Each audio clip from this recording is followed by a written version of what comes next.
विचित्रताण्डवप्रियं काशिकापुराधिनाथ कालभैरवं भजे।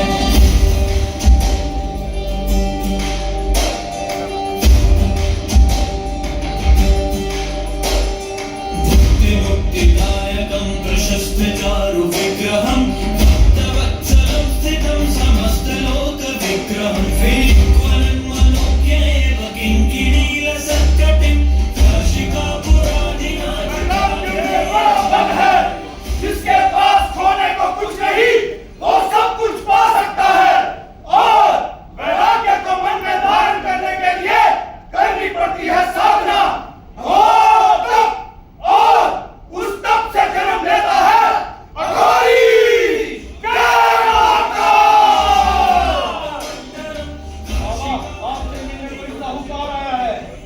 हम अघोरियों से इन संसारिकों को भला क्या काम?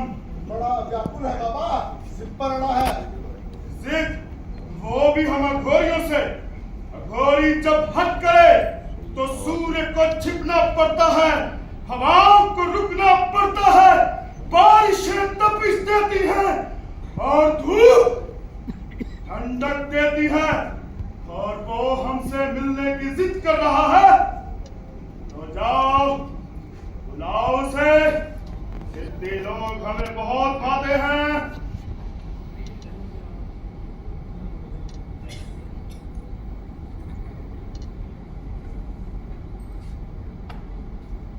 बाबा मैं लुट गया, मैं बर्बाद हो गया। आप भी कुछ कर सकते हैं बाबा, मुझे बचा लीजिए।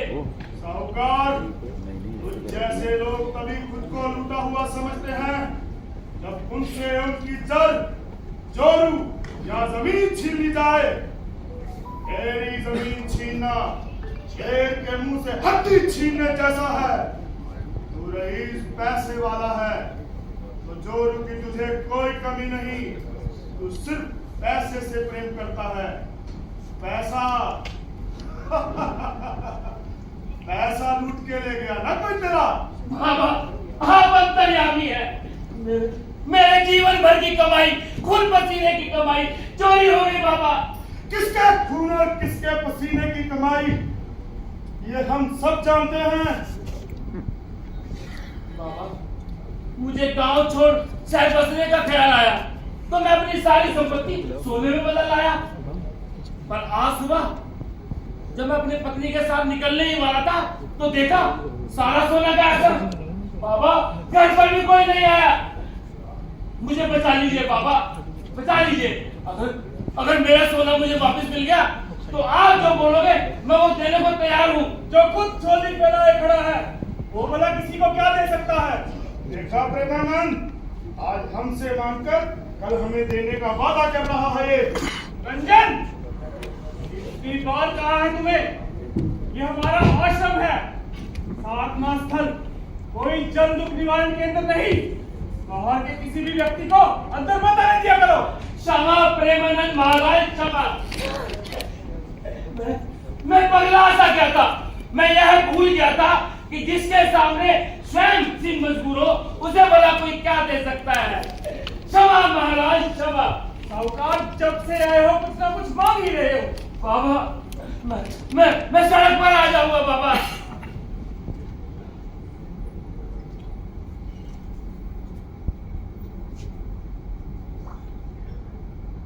सुंदर लोहार लोहे से ज्यादा सोने से प्रेम करता है और तेरी पत्नी तुझसे ज्यादा उससे। अभी भी समय है, जा ले अपनी चारों जोरू। पर बाबा तुम जा सकते हो साहूकार। मैं समझ गया। धन्यवाद बाबा, धन्यवाद। जय महाकाल, जय महाकाल, ओ सुंदर लोहार।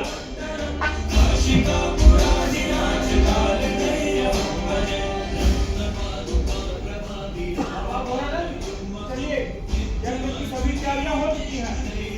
निरंजनम मृत्युनर्पणाशनम करालकम श्रमोक्षणम काशिकापुराधिनाथ कालभैरवं भजे।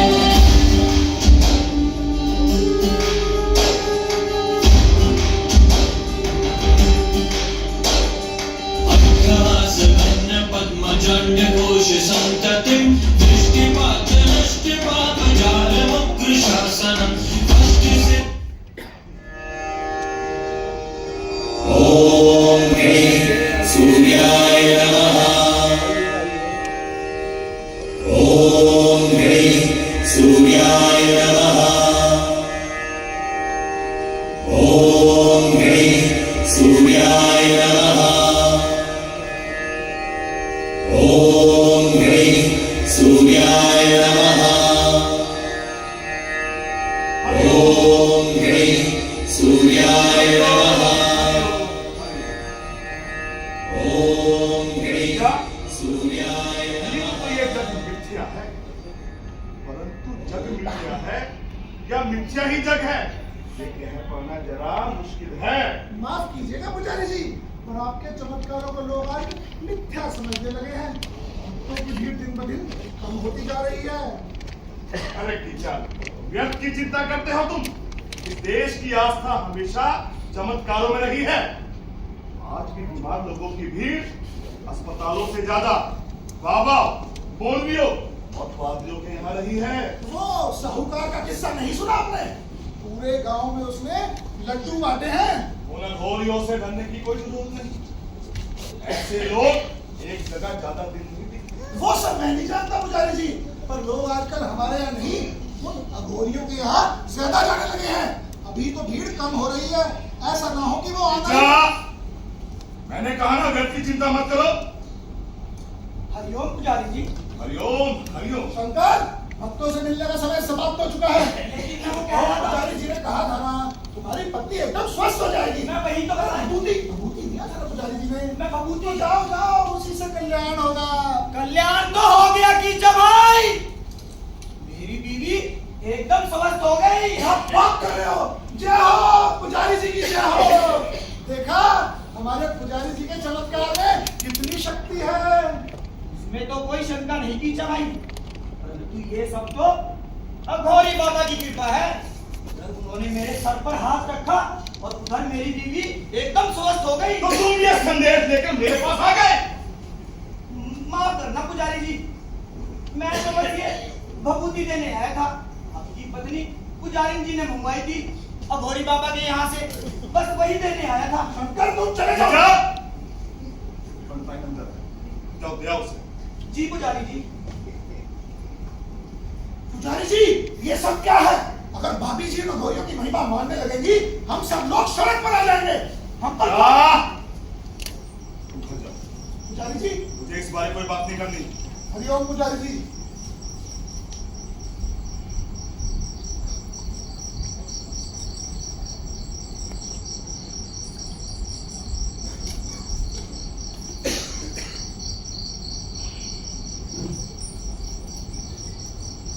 सभी वक्त चले गए।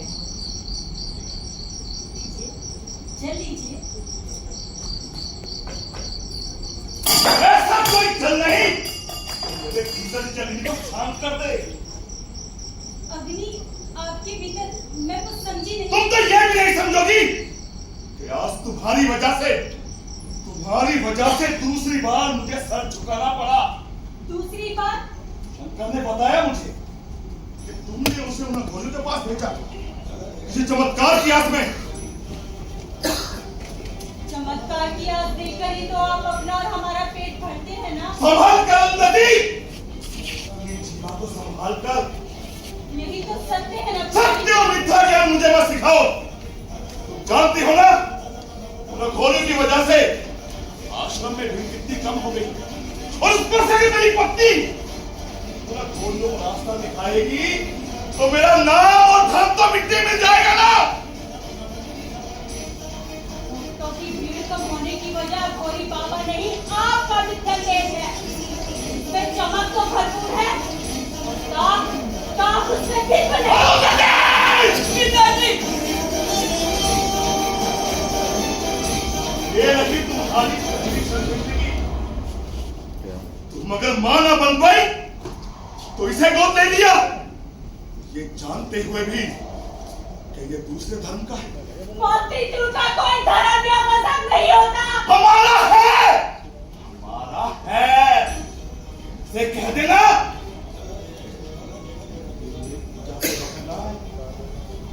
जी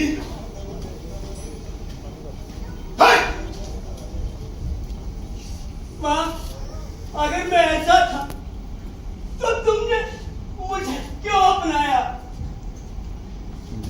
इस संसार की विक्षिप्त मानसिकता को तुम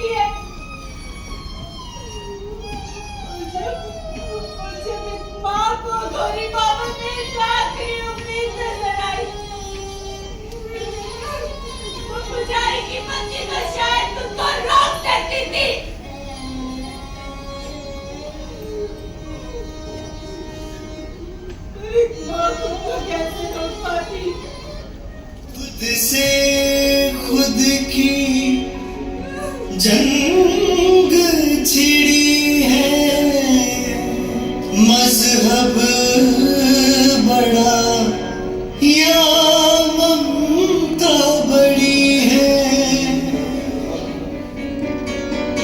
खुद से खुद की जंग छिड़ी है, मजहब बड़ा या ममता बड़ी है। प्रश्न चिन्हों से घिरी हुई वो दो राहे पर आन खड़ी है।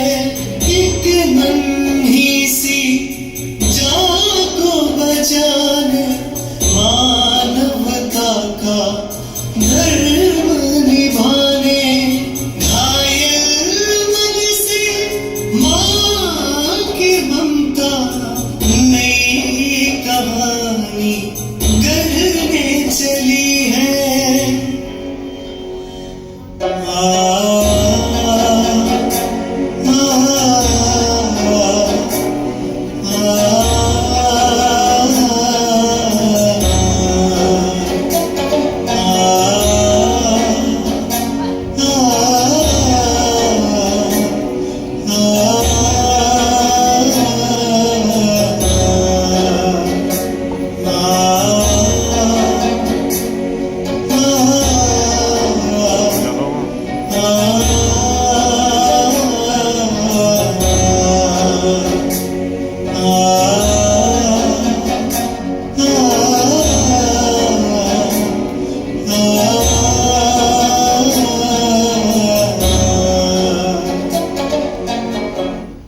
खुद से पर अघोरी बाबा ने हमारी बहुत मदद करी है भाई। हाँ हाँ, बहुत मदद की है। उन्होंने तो कभी हमसे चढ़ावा भी नहीं लिया। अरे भैया एक पैसा नहीं लिया है।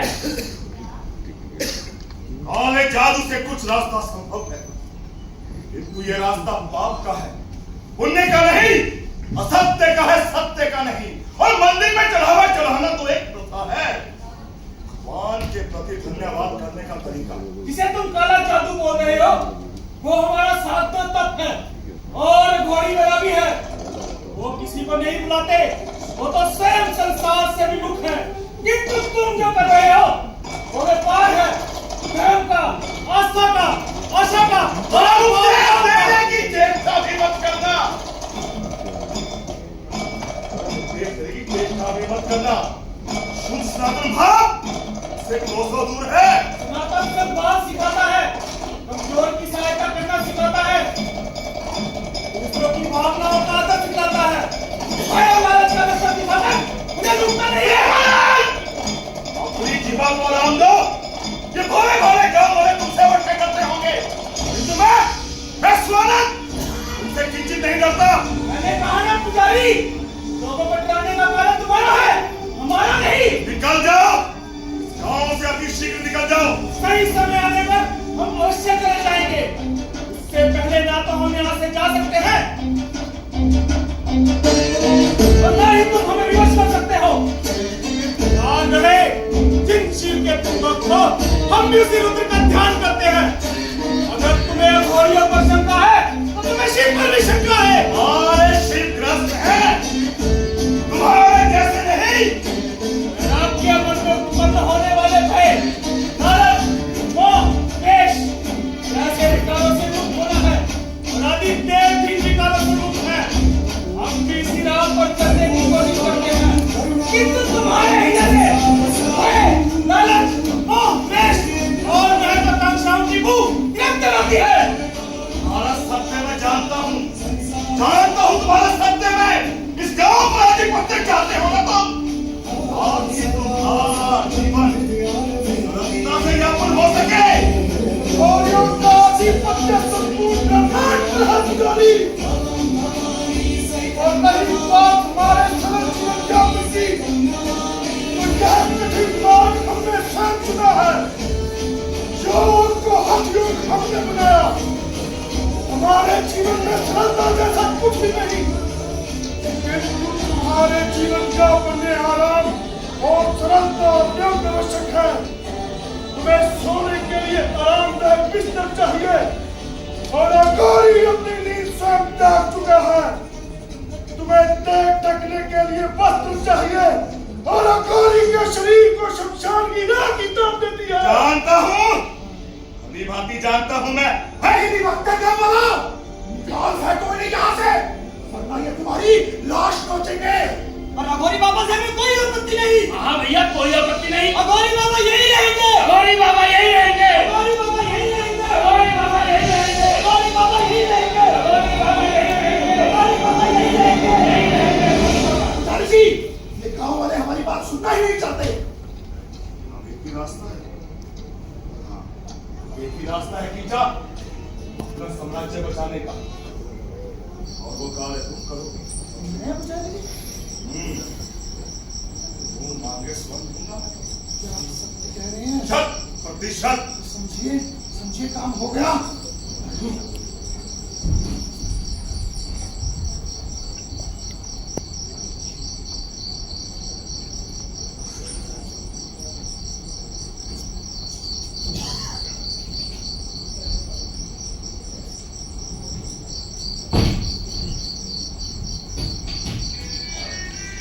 प्रेमानंद, आज की साधना ऊंचे टीले पर होगी। जी बाबा।